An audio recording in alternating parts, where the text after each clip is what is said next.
guys, welcome back to Learning with JD.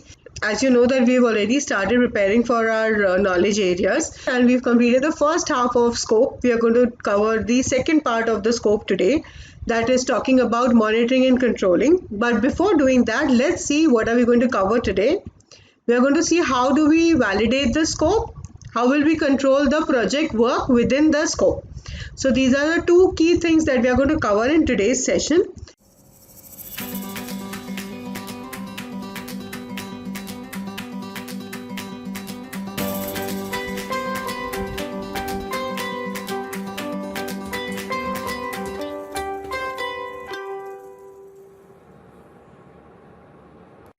Let's see what we've done in the last one. You can also go back and check the video on my channel.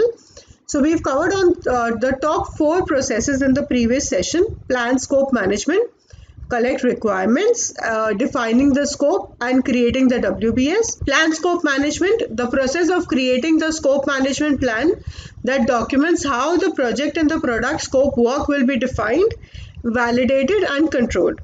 The plan, scope management plan is a part of the project management plan. Collect requirements, the process of determining, documenting, and managing the stakeholders' needs and expectation to meet the project's objective. Define scope, the process of developing a detailed description of the project and of the product. And what do you mean by create WBS? The process of subdividing the project deliverables and project work into smaller and more manageable components. So let's see, so these 4 we've already done in the last session. Let's see the next one today, the 2 ones, validate scope and control scope, which is a part of monitoring and controlling process group.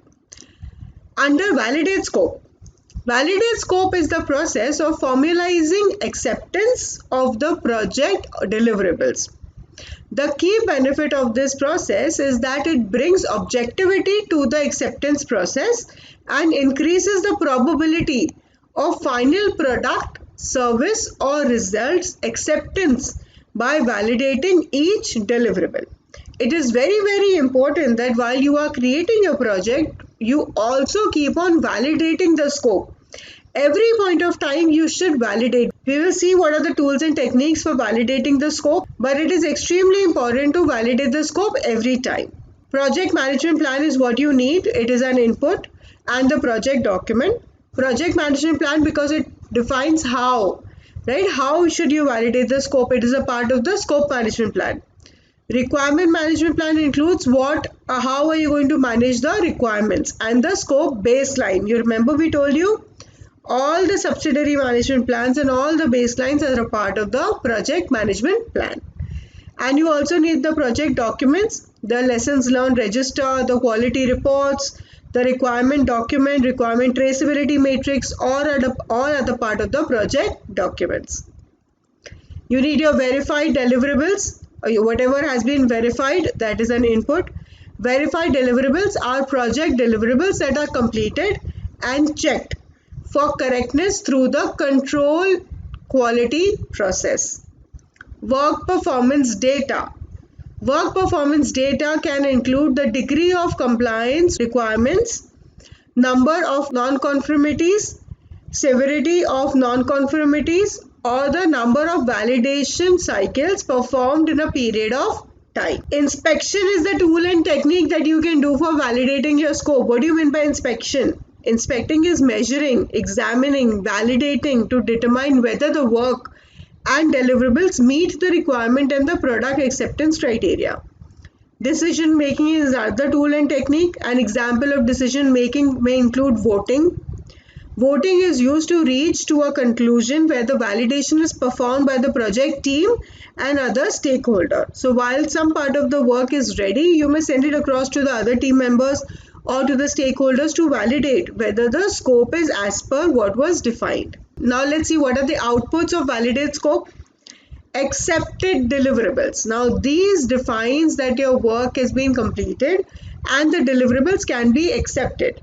Deliverables that meet the acceptance criteria are formally signed off and approved by the stakeholder or the sponsor or the customer. The formal documentation received from the customer or the sponsor acknowledging formal stakeholder acceptance of the project's deliverable is forwarded to the close project or phase process. Got that? So this means that your scope has been validated and the accepted deliverables is an output of the same. Work performance information. Work performance information includes information about project progress, such as which deliverables have been accepted and which has not been accepted and the reason for the same. You may also get change requests here. Remember, we was telling you that now that some of the deliverables are not accepted, they may undergo a change. The completed deliverables that have not been formally accepted are documented. Along with the reason, those deliverables may require a change request for defect repair. Your project documents also get updated. Some of the documents which are a part of the project documents that get updated are lessons learned, requirement documentation, requirement traceability matrix, etc. Got that? Now let's see, now that you validated the scope, now let's see how you're going to control your scope. Control scope is the process of monitoring the status of the project and product scope and managing changes to the scope baseline. The key benefit of this process is that the scope baseline is maintained throughout the project. This process is performed throughout the project. Let's see what are the inputs. Of course, you need the project management plan. Why? Just take it that this is the document. You need the document to control your scope. Scope management plan, requirement management plan, change management plan, configuration management plan, your scope baseline, performance measurement baseline, all these are a part of the project management plan. You need your project documents, your lessons learned register, requirement documentation, requirement traceability matrix, all these are a part of your project document. And the work performance data, as we did in verify scope, we are also doing this in control scope. Work performance data can include the number of change requests received, the number of requests accepted, and the number of deliverables verified, validated, and completed. All these are a part of the work performance data. Then you also need your OPAs.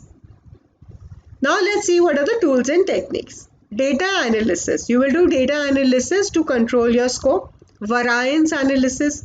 Variance analysis is used to compare the baseline to the actual result and determine if the variance is within the threshold amount or if corrective or preventive actions is appropriate or required. Trend analysis. What do you mean by trend? That till here, this is how work is happening, what will happen in future.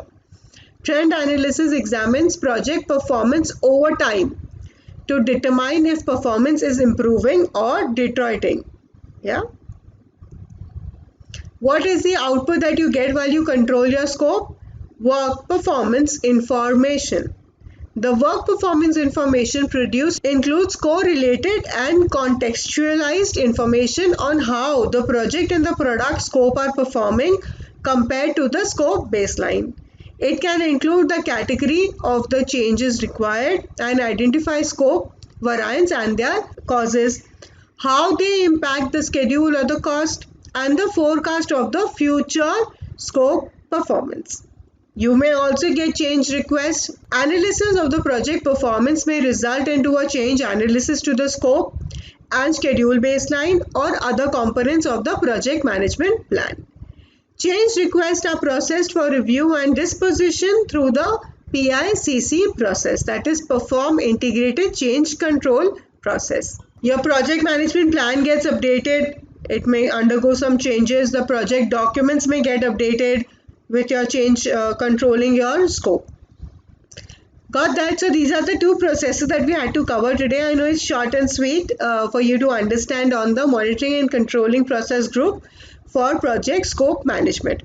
You validate your scope, you control your scope. Within validation of the scope, the process of formalizing acceptance of the completed project deliverables, and control scope is the process of monitoring the status of the project and product scope, and managing changes to the scope baseline.